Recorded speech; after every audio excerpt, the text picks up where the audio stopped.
All right, so it's ready to go. I got the macro all laid out. As you can see, you got plenty of code. So this was the code. I wrote all this yesterday and a little bit this morning. Got the loops figured out, but we're good to go. So look at that. Woohoo, right? So I'm going to have to install this. What basically I'm going to do is I'm going to update your macro suite that's going to have all the new stuff on it. But I added the button to go time. So all of you have go time here. And I went ahead and just copied, I copied the logo of the wolf. So there's a little woofy right there. And if it says wolf rooms, I went ahead and kept the name out of it, the job, who we're actually doing it for, keep it on the DL. So, but it's just wolf rooms. Just look for the little logo. And if you push the button, boom, there it is. That's the macro. So I'll bring it over here. And what I'm going to do is I'm going to show you basically how it works. And I'm going to show you what's under the hood, like a short version, just so you kind of know what's up. So right off the bat, it does involve a symbol library. So what I did is going over here to the symbols is I created a symbol library for the wolf logo and the wood grain. So you could just drag and drop those. So I got a couple assets there. So I need to put those into your symbol folder. And then once you have those, Corel will find them on your computer and then inject them into each one of the signs that we make. So right off the bat, the way this works is the code is easier to write, that if I do a single shot, then I keep that in one side of a logic gate. And then if you select the radio button here, then it will send it through another logic gate that does a loop. So it will do room numbers, and these are the room numbers. So depending on what floor you're on or wherever you want to start. So single shot will give you just one plaque ready to go. And if you select this, then you have a starting room number and then where you want to end. Now, just so you guys know, I didn't take the time to do like pop-up dialog boxes in case you do something wrong and it's going to say, hey, you did this wrong. If you basically all of these need to have a value of a number value. So all of these need to be filled with a number value. When you open this, it will default to having these numbers. But if you also, in order to do the math, this room number starting has to be smaller than this room number ending. So just keep that in mind. I know it seems like, well, duh, but if you put like 520 and leave this at 102, when you push this button, nothing's going to happen. If you're pushing the go button here and nothing's happening, it's because you either have like the letter A right here or Q or, there's nothing here. If these are empty or they're not numeric, then this thing is going to default to safe. So just so you know, we'll start over, just reopen it. So anyway, these are all in inches. So I have the room number font size, which is what was given to me full size was 2.2 or something. So I just made it 2 1/4. The Braille font size was like 0.39. So I just rounded that up to 0.4. And then the spacing, we'll get on this. This is separate. This is so when you create a multi-ball and you have, 50 room numbers, then if you use this, it'll align it to the right. But I'll show you that like a deck of cards, it'll fan them to the right. So anyway, let's get to it. So I'm just going to make a single shot and then I'm going to break it down to the parts. And then that way, and then I'll show you how a multi-ball works. So for a single shot 101, let's do like the big number that we had, like 4275. So you put in the room number and then you go ahead and make some room numbers. What it's going to do is put it in the center of the page and just like that. So we're all set. Now, just like me, like I do with all my macros, every part of this is named. So you can search out. So we're going to have 700 of these. You'll be able to search out the individual numbers, the Braille. All of this is named. So I'm going to go ahead and so all of this is grouped to start. So once you make this single shot, the whole thing is grouped and it's named. So it's named by the room number. So if you look down at the name down here at the bottom left, you have 4275 group. So this is all grouped. If you break it apart, which I'm going to do, just ungroup all. So each one of these is now a component that is named. So this is the the wood grain. This here is the woofy. And then each of these is actually named. So that's the wolf magenta. This is wolf cyan, so you can find it. And then this is wolf body. So you can actually go through and find all the wolf bodies if you don't like them. I'm going to make this black so we can see it off the page. The Braille is actually correct to what the website was saying. So I gave myself a little lesson. So the numbers of Brailles, let's switch to wireframe. So each number in Braille is actually the letter. And then what I could find out is hashtag number sign turns it into numbers. So this would be the letter D, the number 4, because it's A, B, C, D. So the fourth one in is D, but because there's a hashtag in front of it, D becomes 4. Instead of B, it becomes 2. So, but the problem with Corel is it does it by the baseline, which is wrong according to the website. It's supposed to be justified up. So what I did in the code is I create a single hashtag by itself, right? And then I create the letters essentially without anything. Then I create one that is wrong because Corel makes it like this. And then what I do is I line this one up to the template. I make this go to the right side and to the top so it's correct. And then once this is good to go, I group these and then I get rid of the template. Then I take this and I line it up and find the spacing between the two. And so it's lined up on this window and it's spaced properly here. So theoretically, I double checked quite a few of these. We can still double check, but this is what the website looks like. It has the hashtag and it has everything justified up. So this should be correct to what the website says. I have a reference window. And I'm going to get into this, but the reference window is just for aligning the letters. So let's just make the letters, magenta so we can see them. So the numbers, the numbers are Helvetica, and they're live, so we can work with that. But in order to kind of line things up, because once you punch through and combine, then you can't reference the center of a window. You can reference the midpoint of this segment, but until we get there, I left this just a rectangle that's live. So that way I could align this to this, and this can be aligned to that. And then this can be aligned to the bottom of this rectangle and here. So this gets to the point that this particular unit here might not be production ready, but this will get us to where we're ready to make like drawings for the permit drawings and whatever, working drawings. So I know that working drawings would be different than production. What I'd like to do from here is get this going and then probably make like a whole different button here that can make a production ready one where, like, let's say this one gets converted to curves and then this does get punched through, right? And then this will get welded or whatever that needs to happen. Weld, there you go. So like that. So we want this to weld and then that would be ready for production. And then of course these can just be, because these are still live Braille. So we would convert these to curves.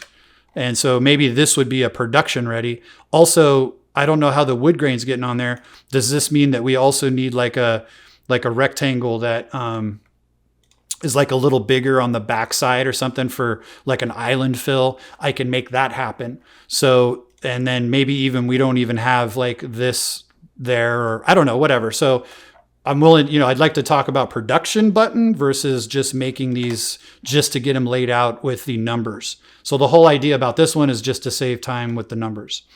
Okay, so back to where we are. So you see how to do a single shot, and it's going to put it right in the middle.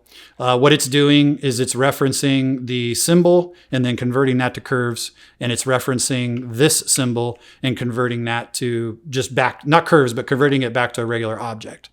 So now that we have that, let's do multi-ball. So multi-ball is you just select this, and then let's say we want to do room number, let's do the 300 floor. So you want to do 300. Now what I found is that you can do 399. So that's room, that's 100 rooms. It takes about a second per room number. So depending on how slow or fast your computer is, plus how much time you want to spend, I'm going to do a time elapsed. So, all right, so that took 52 seconds to make 100 plaques. So maybe it would be better to maybe break it off into chunks of 25 or 50 or smaller batches. That way you can kind of work faster. But if you want to just slice it off, that's all good, depending on how fast your computer is. Now, this is how you're going to use the align. Okay. So what you're going to do is grab the whole pile. So you can see down here, I have 100 objects. So here's 100 room plate numbers. And then, come on, 100 objects. There we go. And then I'm going to grab it. I'm going to send it all the way over here like a deck of cards. So you can see 399's on top. And then what we're going to do is align right. So push this button. Now this is 1 inch in between each one of these. So it's going to shuffle the cards all the way to the right. So you go like that. Boom. So there is 100 objects. So what you could do at this point is just select, I got 50 objects there. So I'm going to grab 50, bring it over. But what I was finding is that maybe working with like 25 at a time works out pretty good. So there's 25. So if I go like that, and then I take this node, snap to, and then bring this down 1 inch like that. And then if I grab this one and go like that, bring it down 1 inch, because I have my nudge is always set to 1 inch. And then I bring this guy and then nudge it, bonk. Okay, so there is room numbers 300 through 399, all good to go. Also, I know the kerning, we were talking about that. That's something that can also be addressed. I know that there's ways to do it in code, but for right now, just trying to get this figured out. But you can see everything is good to go.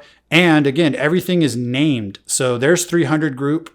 This is 378 group. You can see the name down there. And then all of this will be named based on 378. So let's try it again, but this time let's do it in smaller chunks and it's a little easier. So let's do 400 to 424, which gives us 25. So again, this is going to be in the center of the thing. I have mine set at 800 by 600. You know me, this is all full size. You'll have to scale. That's up to you guys to create your 11 by 17 presentations and stuff like that. So we go here, let's make some room numbers. So this is going to be a lot quicker. This is going to be, I won't skip ahead on this one. So probably, I think this takes about 25. It takes about 12 seconds. Because you can see every time it hits update, it's referencing the symbols. It's grabbing symbols. So it takes about that long to make one. So it's about 1 per second, a little quicker.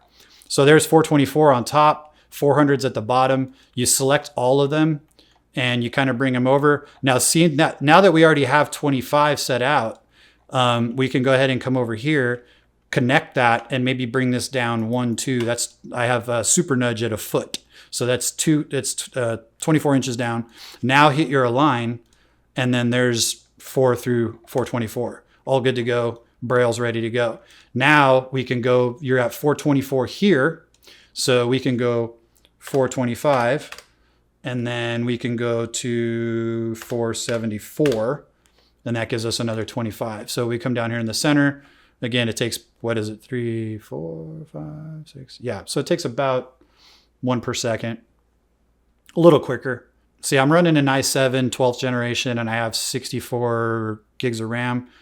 Not sure what you guys are using. So you'll have to decide like what your computer can take, whether or not it'll choke making, 50 objects or whatever. Oh, yeah. So I went ahead and bit off. Ooh, that's right. Okay. So I bit off 50. All right. No big deal. So if you come over here, bring this down 1, and then we'll go ahead and do a line right, but that's going to give us all of those guys. And then we're going to bring this down and connect and bring that down. There we go. So let's go ahead and finish this off. 475 to 499, right? Because there's 474. And this should be a lot quicker. And again, you can see it updating your symbols. So that gives you an idea of how quickly it's generating through. So if you see this taking a while on yours, I don't know, yours might be quicker. Don't know. My computer is a couple years old, but plus I'm also running screen capture and I'm also running Audition at the same time here. So computer's like, hey, what are you doing to me? So again, if you take this stack, it's the lower ones at the bottom. And then if you hit a line right, there you go.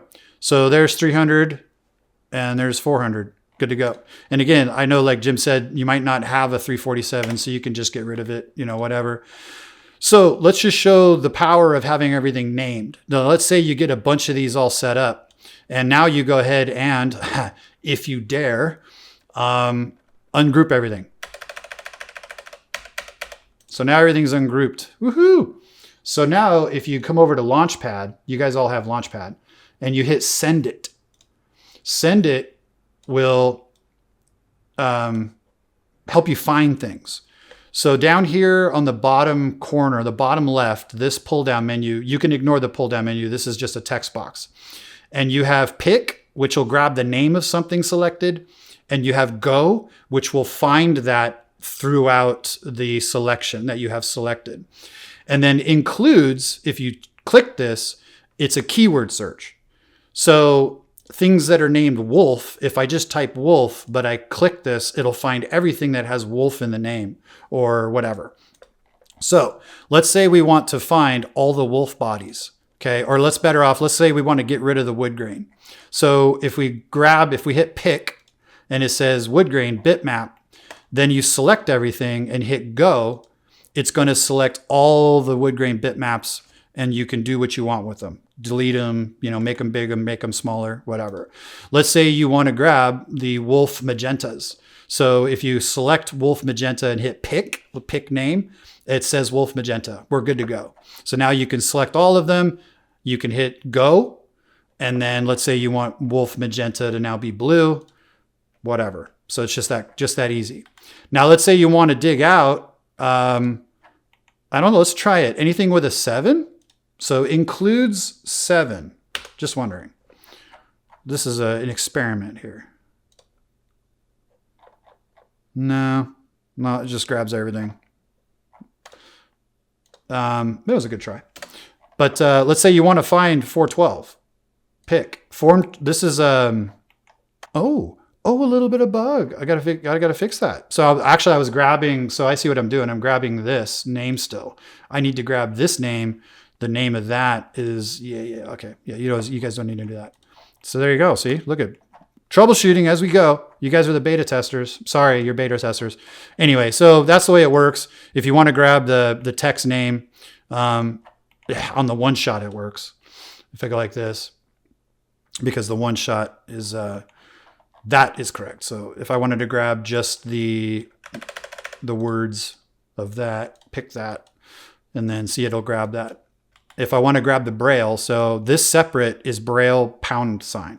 So if I pick that, then I can go through and grab all of the Braille $signs and dig them out if we don't want them or whatever.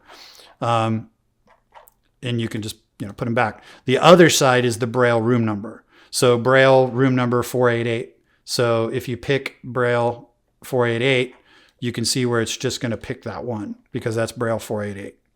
So anyway, I think you got the idea. This will get us started, and I'll fix that bug where these are actually all named based on the room number and not this. I have it referencing this and not this text box. Anyway, so that's it. So hopefully that's good for you guys. I'll come over, install, show you, give you some rundown. You guys can dork with it. And you guys can then also choose, how many to make at a time based on how fast your computer goes. But I think that'll help us get going. So as usual, if you have any questions, hit me up. Check